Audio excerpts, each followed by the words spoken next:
And I guess since we're talking about use cases, for example, if other sectors that I would look at, as we know, Ethereum, one of the biggest problems right now is the gas fees because of the bottlenecks on Ethereum.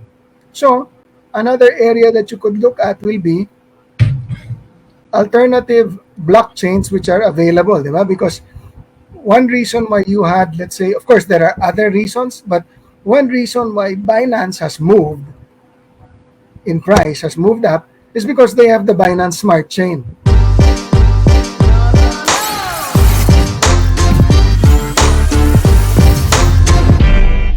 What are the factors you look at when you're evaluating yung mga possible coins to invest? For the benefit of our listeners or mga viewers natin right now. So if you are to look for a coin, what do you look into? How do you look into it? So the first thing I would look at really is use case, which is the same thing that traders would do, di ba?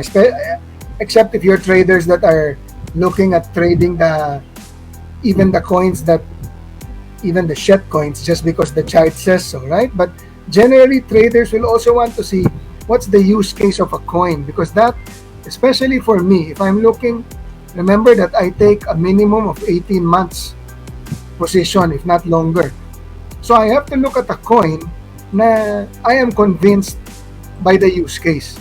Because tama nga, to use a term that you used earlier, James, kailangan maghanap ako ng coin na I believe is there for the long haul, pang matagalan. So if the use case is not something na feeling ko pang matagalan or baka panandali lang yan, hindi ko papasukan yan. So it starts with use case. So if you, for example, if you go into cryptoslate.com and on the left-hand side under the menu, you can click on assets and it's going to show you a breakdown, broad categories of sectors.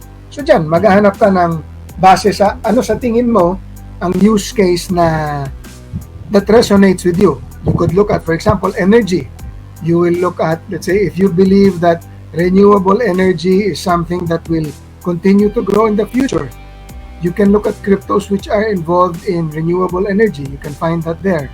If you're looking, let's say, if you want something in gaming, which is patok na patok now, di ba? You can look at what are the cryptos in gaming. So it starts, for me, it starts with use case. See, halimbawa, let's say I go into energy. Energy, yan. Okay. So this will tell you what are the coins in energy. So there are two things I would look at here. One, here on top, sector dominance, as well as the market cap. Mm-hmm. Why? Because to me, indirectly, if I believe, for example, that energy, halimbawa lang, so let's say if I believe that there will be greater interest in renewable energy going forward. So look at how small it is pa. It's 0.05 of the total market ng crypto. Diba? So kumbaga, that would be the equivalent of a low cap. So a lot of room to grow. Then within that, you will look here at the tokens. Titingnan ko ngayon yung market caps. And then I will look at the tokens to see, I'll start looking at things like management team, previous experience, what's their background, tokenomics. So, but I use this as one of my initial filters. I'll go into a particular use case, look at what are the coins in that use case, see how big is that sector relative to the total market.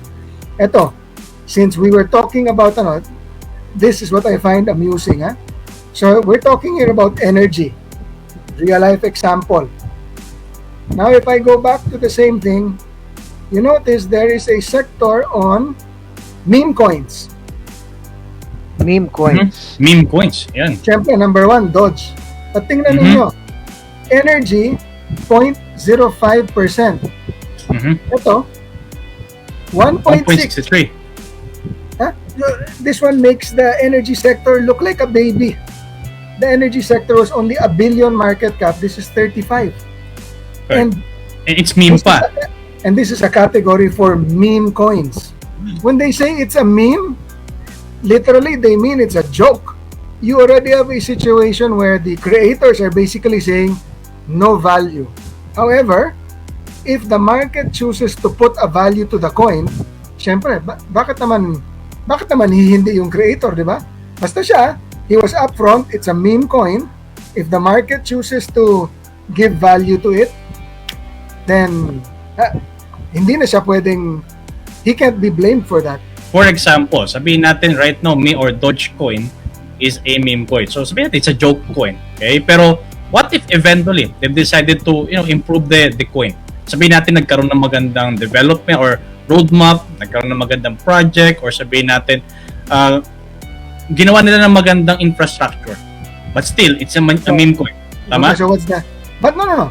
The moment they've improved the infrastructure, then that must mean there is already a use case you're looking at. Because like me, let's say me as a business owner, if it's a meme coin, why would I improve the infrastructure? What's the use case? So for me, the only me personally, okay, I can't speak for the creators of Dogecoin, but if I were to improve infrastructure, then that must mean meron akong end game. I'm going to do something with it. There must be something I want to use it for, which is why I'm improving the infrastructure. If I have no intention of using it for anything, why would I spend on infrastructure? Kung magkaroon ng magandang use case, pwede kong tingnan. Without a compelling use case, I will go back to one very simple metric. You have over 7,000 coins to choose from. So somebody has to tell me, why should I focus on this one if let's say I can look at something in decentralized finance na mas maintindihan ko yung use case. And I guess since we're talking about use cases, for example, if other sectors that I would look at, as we know, Ethereum, one of the biggest problems right now is the gas fees because of the bottlenecks on Ethereum. So another area that you could look at will be alternative blockchains which are available, diba? Because one reason why you had, let's say, of course there are other reasons, but one reason why Binance has moved in price, has moved up, is because they have the Binance Smart Chain, where people are able to launch their projects at much lower fees with quicker speeds. So you had projects launching there kasi nga namamahalan sila sa gas fees ng Ethereum. So that means that other coins with blockchains, EOS, HTML, diba? Cardano, those that have blockchains, if they have any strategic advantage in terms of the ability to launch projects with lower fees and or maybe quicker speeds, then there is an opportunity there. Correct yan. Actually, iniscan ko yung sa crypto slate because ang daming sectors dito na interesting. Kagaya ng, of course, aside from gaming, meron dyan mga education, meron din dyan about crowdfunding, meron dito advertising, artificial intelligence, meron din art. So if I click art, yung sa sector, ito lalabas dyan mga yan, right? So ano pa, meron dito mga, meron ding sugal, gambling. Right? Sa gambling, ito, mga casino coin, ano ba to? Decentral, dami, di ba? May lotto pa, fanfare. Pag insurance naman, ito. Kaya favorite ni Fermin. Ang baba pa, no? Medyo mababa pa. One of your favorite, 8.05. Right, kasi kung isipin nyo, I'll give you an example. Decentralized finance, the market cap of decentralized finance is about 100 billion.